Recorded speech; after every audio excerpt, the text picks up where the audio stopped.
By the way, thank you so much for sending us $1,000 every month. It was supposed to be a simple expression of gratitude during a phone conversation. For the past few months, my son and his wife have been depositing money into our account for my husband John and me. But I felt it was time they started spending the money on themselves instead. That was what I intended to say, but my daughter-in-law, Kate, reacted unexpectedly. I don't think we've been sending any money. To my surprise, Kate seemed genuinely confused, as if she was hearing about this for the first time. What? Now it was my turn to be shocked, echoing her uncertainty. We only sent money once, when John was in the hospital, and we haven't sent anything since. But that can't be. The money has been coming in, from the account you both use. My husband hasn't mentioned anything like that. A heavy silence fell between us. I had assumed that the remittances from my son were something he had discussed with Kate. After all, they are a married couple, and it only makes sense that they would have agreed on the amount they were sending us to support our daily needs. So, if neither Kate nor I knew about this ongoing support, what could it possibly mean? Then, a week later. No way! This can't be! When we discovered the truth behind the money, our faces contorted in fear. My name is Beth. I'm a stay-at-home wife who has finished raising my son and now spends my days leisurely. Since my son got married and moved out, I've been living with my much older husband, John, relying on his pension. I want to contribute to our household finances, so I've been trying my hand at being a handmade craft artist, but the income one earns is barely a drop in the bucket. Welcome home, John. I'm home. John replied. In the evenings, John, who works a few times a week as a senior worker at the local office after his retirement, comes home. When I greeted him while preparing dinner, I noticed he was carrying large packages in both hands, apparently bringing in the mail. It's a gift from Kevin. You went to Boston this time. John said. When I opened the package placed on the table, I found beans from a famous, long-established shop in Boston inside. There was also a family photo of my son Kevin, his wife Kate, and their middle school daughter Brianna, which made me smile warmly. Kevin and Kate love to travel, and every time there's a long weekend, they go somewhere new and send us souvenirs like this. They also visit us frequently, and being able to see the three of them and hear about their trips has become one of my pleasures. I'd love to visit Boston someday, I said. Since marrying John, I've never worked outside the home. But because of that, I sometimes realize how narrow my world is and feel a bit naive. Unlike Kevin, I've never traveled far on my own. It's not necessarily a bad thing, but I can't help feeling that I might be missing out on something. One day, in the midst of our peaceful days, I suddenly received a phone call from the local office. I wondered what it could be, and to my shock, I was told that John had fallen down the stairs and had been taken to the hospital. I rushed to the hospital where he had been transported. Fortunately, his life was not in danger, but he had broken his leg, so he would have to stay in the hospital for a while. When I informed Kevin, he made time in between his work to come right away.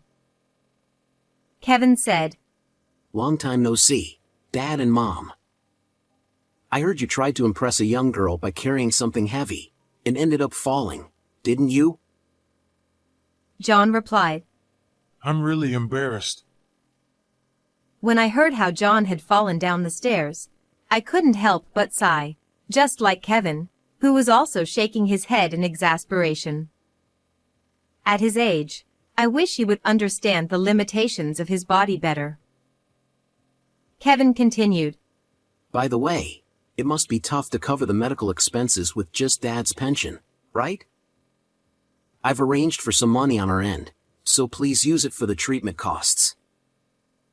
There's no need to go that far. We have enough savings for that, and I'd rather you use that money for yourself, Kate, and Brianna. I said, surprised by his sudden offer and shaking my head. We live a modest life, so even with the hospitalization, we're not in a situation where we're struggling financially. John also nodded in agreement, though he looked a bit troubled. However, Kevin was adamant. Don't worry about it. This is my way of showing filial piety. Hearing the word filial piety made me feel weak. The fact that my son, even after starting his own family, still cares about us so much filled me with more joy than a sense of guilt. I didn't want to waste Kevin's thoughtful gesture. Thank you. If you insist that much. In the end, we gratefully accepted Kevin's offer. After that, a significant amount of money was deposited into our account from Kevin. However, I decided not to use it and to save it for Brianna, who would likely need it in the future. But then... That's strange. There's another deposit. A few months later, when I went to the bank to withdraw some money, I noticed that Kevin had made another deposit. And it wasn't just a one-time thing. For the past few months, a fixed amount had been deposited into the account every month. Puzzled, I decided to contact Kevin again. When I spoke to him on the phone, he responded casually. Kevin said, Well, you know, rehab and doctor visits cost money, right? It's part of the treatment costs. Please don't hesitate to use it. No, really, it's okay. The money you gave us before has already been a big help. You should use it for your own family. Kevin replied. But Dad and Mom are my family too. Besides, this is my personal money, so don't worry about it. Oh, but I'd appreciate it if you didn't mention it to Kate. She'd only worry. No matter how many times I tried to decline, Kevin insisted that we accept the money. While I appreciated Kevin's thoughtfulness, I felt uneasy about receiving more money when we didn't really need it. I had heard that Kevin was an elite employee at a well-known company, earning a substantial salary, but even so, I wished he would save that money for a rainy day. So, I decided to discuss it with John again. I brought up the topic with him as he sat in the living room, leisurely enjoying his coffee after being discharged from the hospital. I'm grateful for Kevin's kindness, but maybe it's time to stop accepting the money, I said. I didn't want to disregard Kevin's feelings. When I explained this, John nodded in agreement. John said, You're right. Now that I can walk again. Although John couldn't run or lift heavy objects after being discharged a few months ago, he had recovered enough to manage daily life without any problems. Neither of us had any chronic illnesses, and aside from regular checkups, we didn't need to visit the hospital. Exactly. And my jewelry sales have been doing well too. I think it's time we firmly refuse the remittances, I added. John agreed. Yes, let's do that. After discussing it, we decided to turn down Kevin's remittances. Not only did I talk to Kevin, but John also assured him that we were doing fine. Though Kevin was a bit reluctant, he eventually understood. When Kevin kindly said, Let me know if you ever need anything. It warmed my heart. However, the following month, I noticed that another remittance had been sent. This time, it was not to the account we usually use, but to the account that my husband and I had set up for savings. Oh, he's still sending money. Even though I've told him repeatedly that it's not necessary. The sender was, of course, Kevin, and I couldn't help but be exasperated by his stubbornness. But then, a sense of unease crept into my mind. This savings account is primarily managed by John. Moreover, the remittance from Kevin was $1,000 each month, a significant amount that had been deposited regularly since John's hospitalization. That's strange. John never mentioned anything about this. If Kevin wanted to send money, wouldn't it make more sense to deposit it into our usual account, which directly affects our day-to-day living expenses? It almost seemed as if something was being hidden in this account that I rarely checked. Surely not. I dismissed the possibility that crossed my mind, thinking it couldn't be true, but the fact remained that John hadn't mentioned these deposits to me for such a long time. The more I thought about it, the more I couldn't shake off my concern. That weekend, unable to shake off my unease, I decided to secretly call Kate. I used the excuse of asking about Brianna, who had been so busy with her extracurricular activities lately that we hadn't seen much of her. Kate said, Brianna is doing great, though she's been keeping us on our toes. Just yesterday, she got so excited that she slipped in a puddle and came home soaked. That sounds like a handful. But I'm glad she's doing well, I replied, chuckling at the adorable stories Kate shared. Then, I casually brought up the matter that had been bothering me. By the way, Kate, thank you so much for sending us $1,000 every month. What? Kate responded, sounding confused. To my surprise, I could hear the bewilderment in Kate's voice. I don't think we've been sending any money, she said. What? Now it was my turn to be taken aback, echoing her confusion. Kate continued, her voice hesitant. We only sent money once, when John was in the hospital, and we haven't sent anything since then.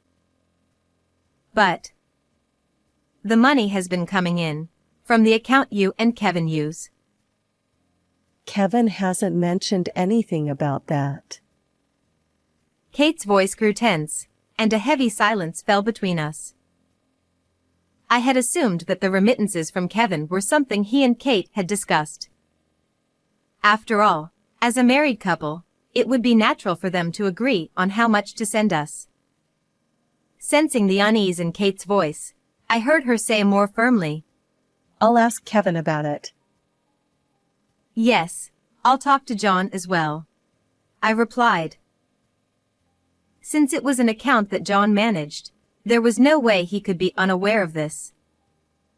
With a growing sense of unease, I resolved to ask him directly once he came back home. However, when I asked John about the remittances to the account, he simply tilted his head in confusion. Remittances? What are you talking about? John asked. But there have been monthly deposits into our savings account. Could it be that Kevin mentioned something to you? If so, I'd like you to share these things with me, I said. John insisted he didn't know anything about it, which didn't make sense to me, considering he should be aware if part of his salary was being transferred. Even when I pressed him, asking him to tell me the truth, John kept insisting that he knew nothing. I'm telling you, I don't know anything about this. Besides, we hardly ever use that account, John said, growing agitated. That's true, but I began. Frustrated, John stood up abruptly and left the room, his footsteps heavy with irritation.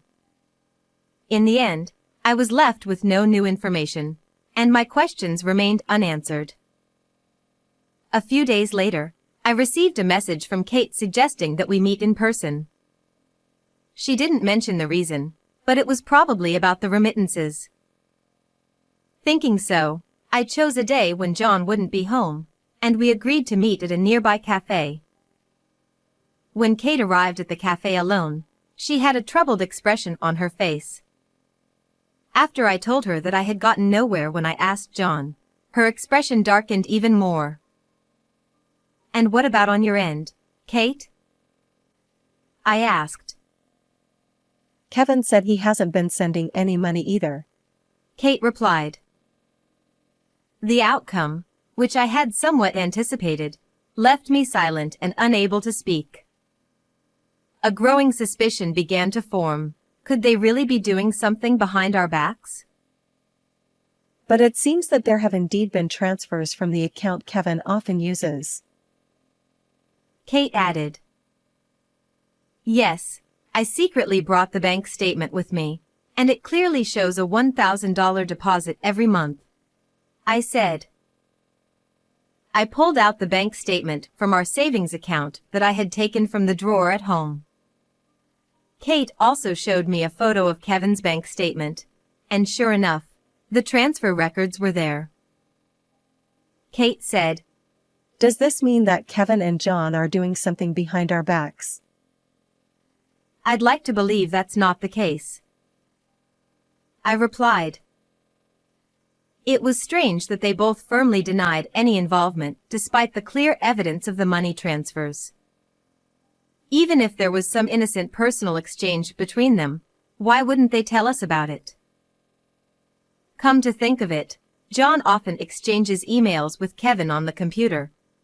I suddenly recalled as we were both lost in thought. I don't want to snoop or doubt John, but maybe I should take a look, I suggested hesitantly. Kate responded. Yes, I'm curious too. John is at work today, right? May I join you? Of course. I'd appreciate your help, I replied. Kate, who seemed just as concerned, nodded seriously, indicating that she was just as eager to get to the bottom of this.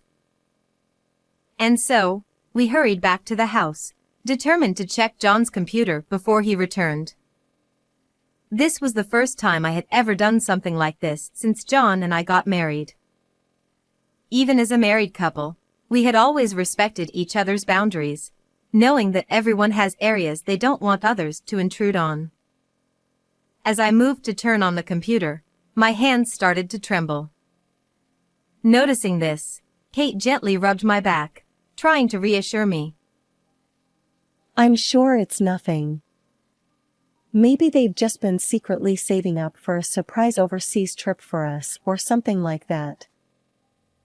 Kate said. Yes, and if that's the case, we'll just pretend we never saw anything, I replied. Kate's comforting words helped ease my nerves a bit. She was right. My anxiety was making me think the worst, but perhaps they were simply planning something nice for us. With that in mind, I opened the email inbox. But our faint hopes were quickly dashed in the next moment. Oh, what's this attachment in the email? The emails between John and Kevin were mostly ordinary updates, nothing suspicious. However, at the end of one email, there was a short line that read the usual, followed by several attached files. When we opened the files, we both gasped. What? Kate exclaimed loudly. And no wonder. The files contained what appeared to be covertly taken photos of Kate and Brianna. Is this me? And Brianna too? Kate stammered, her voice trembling with shock. I was equally stunned, unable to find words. The photos were taken from angles that suggested they were shot secretly inside their home. Some showed Kate partially undressed, as if captured while changing, and others were of her right after a bath. There were also pictures of Brianna in her school uniform. No, this can't be happening. What is going on? Kate cried out. Wait. Could it be that this folder? I said, recalling an oddly placed photos folder on the home screen. With trembling hands, I clicked on it. As I waited for the photos to load, feeling as though I could barely breathe, what appeared on the screen were numerous covert photos of Kate and Brianna. Kate let out a small gasp. Aw, Judging by the sheer number of photos, this wasn't something that had started recently. It dated back to around the time those mysterious $1,000 remittances began. no. Could Kevin and John really be behind this? Kate said, her voice faltering as she collapsed into a chair, her strength drained. I, too, struggled to process the shock, feeling deeply betrayed. As I gently rubbed Kate's trembling back, I spoke with newfound resolve. Kate, I know this is painful, but we can't just let this go. We need to come up with a plan. Yes. We have to do this, for Brianna's sake. Kate replied, bravely forcing a smile through her tears. 1 month later, it was John's birthday party. When I invited Kevin and Kate, saying I wanted to throw a birthday party for John, they gladly agreed to come over. We decided to hold the party on the weekend instead of on John's actual birthday so that everyone could be there. Happy birthday, Dad. Kevin said. Thank you. John replied. Both Kevin and Kate brought gifts, and John seemed genuinely happy. It's a shame that Brianna couldn't make it because of her club retreat. John said. Yes, but it's understandable. She's working hard, I replied.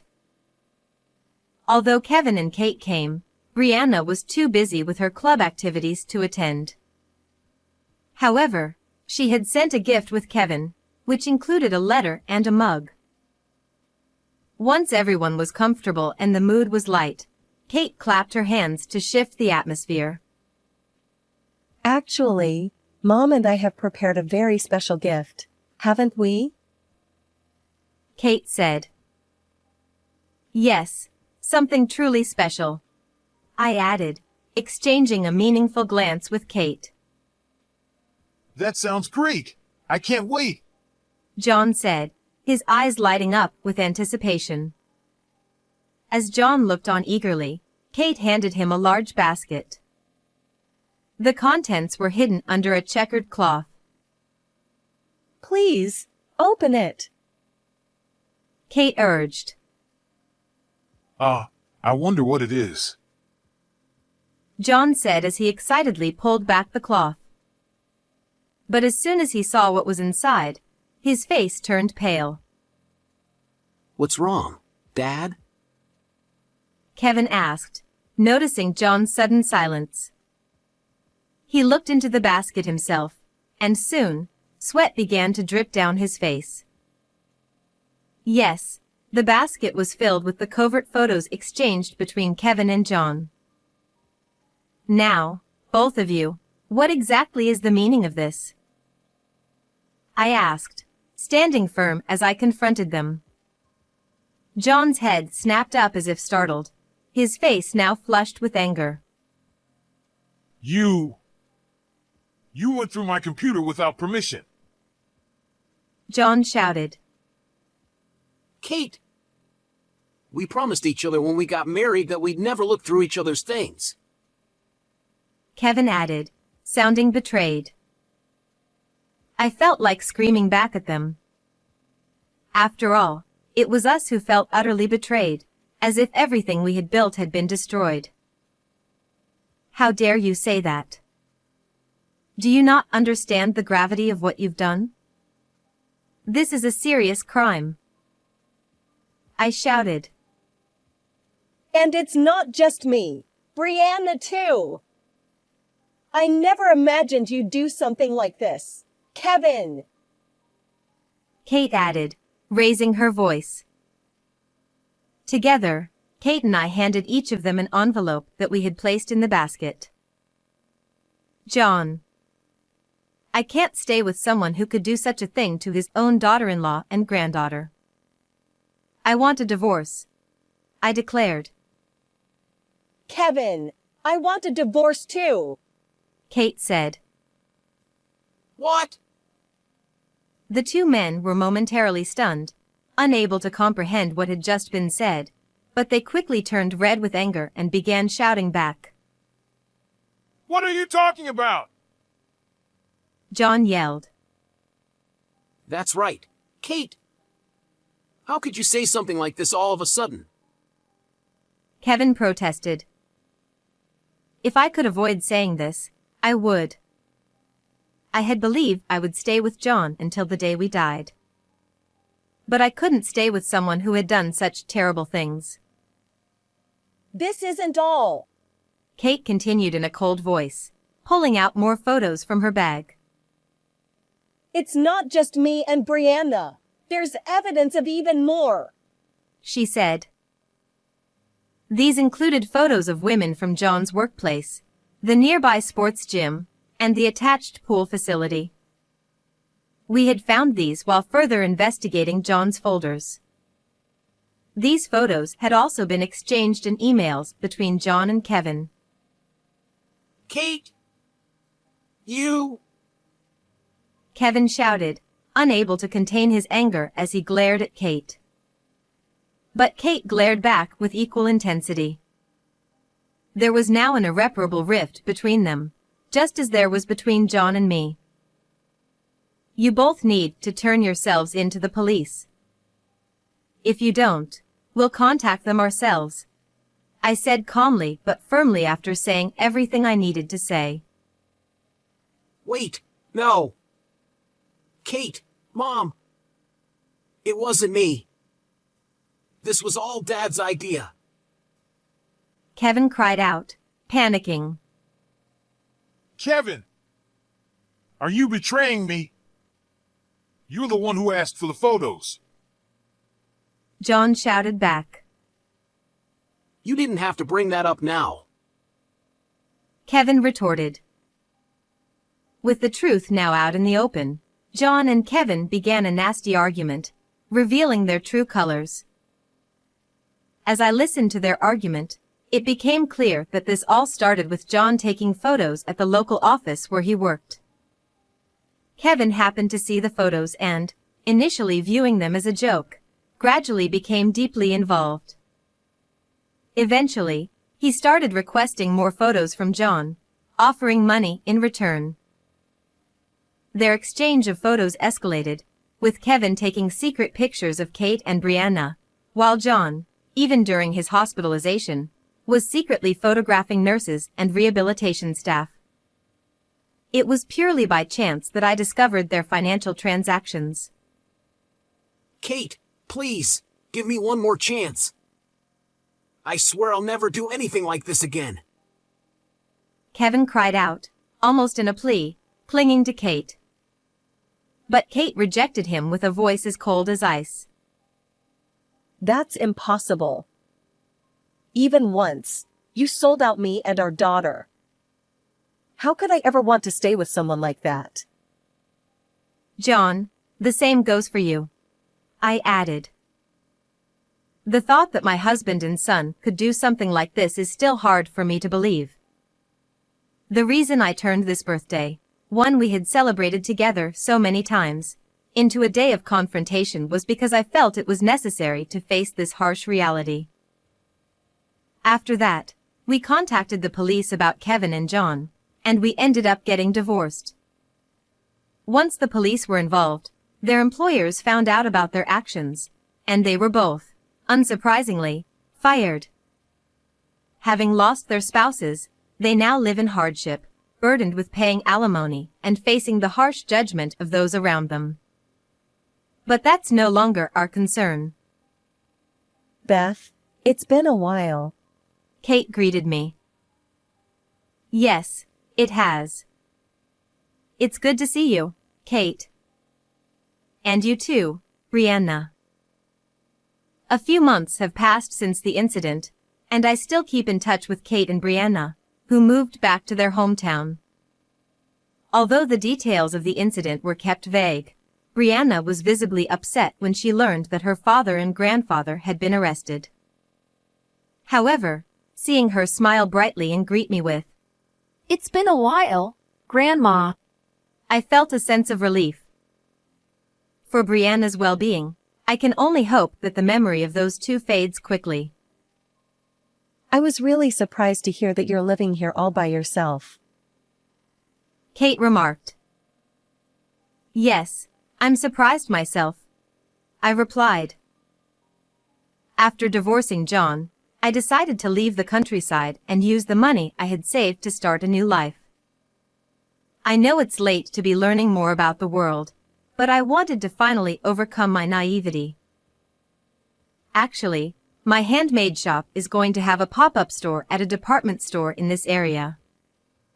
So I thought I'd move closer, I explained. Oh, that's wonderful. You've always said you wanted more people to see your work. Kate recalled. You remembered. After the divorce, I officially opened my handmade shop, and it has been surprisingly successful. What started as a hobby turned out to be a worthwhile endeavor, as my years of experience and dedication have paid off, making my accessories popular. If you'd like, Brianna, you should come by. The shop's hours are still limited, but I can give you a little discount, I offered.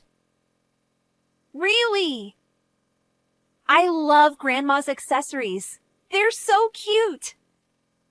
I'll show them off to my friends. Brianna exclaimed excitedly. Seeing Brianna so enthusiastic made me smile as well. Even though I no longer have the partner I spent so many years with, I still have time ahead of me. There will likely be many challenges for someone as inexperienced as me, but the excitement of discovering a broader world fills me with hope. How did you enjoy this story? Please don't forget to subscribe to the channel. And I'll see you in the next video.